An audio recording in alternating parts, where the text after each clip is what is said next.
Hello বন্ধুরা, welcome to my channel. আমি ঐশ্বর্য এসে গেছি আজকে তোমাদের সাথে আবারও একটা নতুন ভিডিও নিয়ে আলোচনা করতে। ভিডিওটা দেখতেই পাচ্ছ, আজকে আমি চলে এসেছি নবদ্বীপের পোড়ামাতালা নিয়ে। পোড়ামাতালা কেন এত জাগ্রত, মা পোড়ামা কেন এত জাগ্রত, মা পোড়ামার অলৌকিক কাহিনী কী, সেটাই আমি তোমাদের সাথে আজকে একটুখানি যেটুকু আমি জানি সেটুকুই আজকে আমি তোমাদের সাথে শেয়ার করতে চলেছি। তো চলো মেন ভিডিওর ভিতর আমরা ঢুকে যাই। আর তোমরা জানো যে কেন মা পোড়ামা এত বিখ্যাত। নবদ্বীপকে বলা হয় মন্দিরের শহর। পশ্চিমবঙ্গের নদিয়া জেলার নবদ্বীপ শহরে অবস্থিত রয়েছে প্রাচীন কালী মন্দির, যেটি পোড়ামা নামে পরিচিত, পোড়ামাতালা নামে পরিচিত। দীর্ঘ কয়েকশো বছর ধরে এই মন্দির এই বটগাছের তলায়, বট অশ্বত্থ গাছের তলায় অবস্থিত। পোড়ামা হচ্ছেন নবদ্বীপের অধিষ্ঠাত্রী লৌকিক দেবী।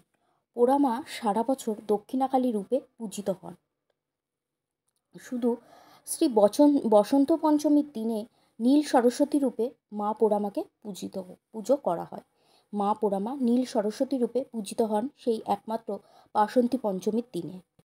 এবার আসা যাক পোড়ামা কেন নাম হয়েছিল, দক্ষিণাকালীর নাম কেন পোড়ামা হয়েছিল সেটার বিষয়ে এবার আমরা ঢুকে যাব। মতে কথিত আছে যে সিদ্ধান্ত পাগিনের ইটের বাড়ির অগ্নিকাণ্ডে পুড়ে যায়, ভয়াবহ অগ্নিকাণ্ডে পুড়ে যায়। সেইখান থেকে সাধু বাবাকে মন্ত্রপুত জল দিয়ে বাঁচানো গেলেও মন্দিরকে কোনোভাবে মন্দির অথবা বাড়িকে কোনোভাবেই বাঁচানো যায় না। দুটো মাত্র ইট সেই মন্দিরের বেঁচে যায়, সেই দুটো ইটের উপরে এখনও পর্যন্ত মায়ের আধার হয়ে রয়েছে।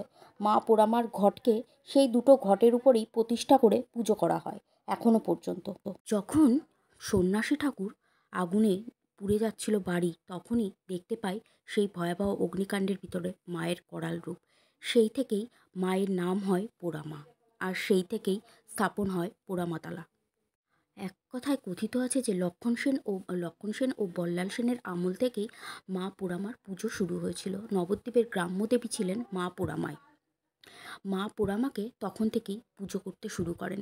বিভিন্ন জায়গা থেকে ভক্তরা ছুটে আসেন মায়ের কাছে নিজের মনস্কামনা পূরণের জন্য। তার জন্যই দেবী এত জাগ্রত। দেবী প্রত্যেক ভক্তের মনস্কামনা পূর্ণ করে থাকেন।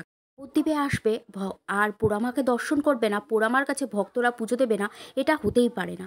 আর এই যে তোমরা দেখতে পাচ্ছ বন্ধুরা, আমি এই যে ঢিল বাঁধা এই ফটোটা তোমাদের সাথে শেয়ার করছি, এটা শেয়ার করার একটাই কারণ, ভক্তদের যা মনস্কামনা থাকে তারা দোকান থেকে, মা পোড়ামার পাশের দোকান থেকে এই ঢিলগুলো কিনে নিয়ে এখানে বেঁধে দেয়, কারণ এটাতে মা পোড়ামা ভক্তের মনস্কামনা পূরণ করার পর সকল ভক্তগণ মায়ের কাছে এসে আবার পুজো দিয়ে এই ঢিলটা খুলে দেয়।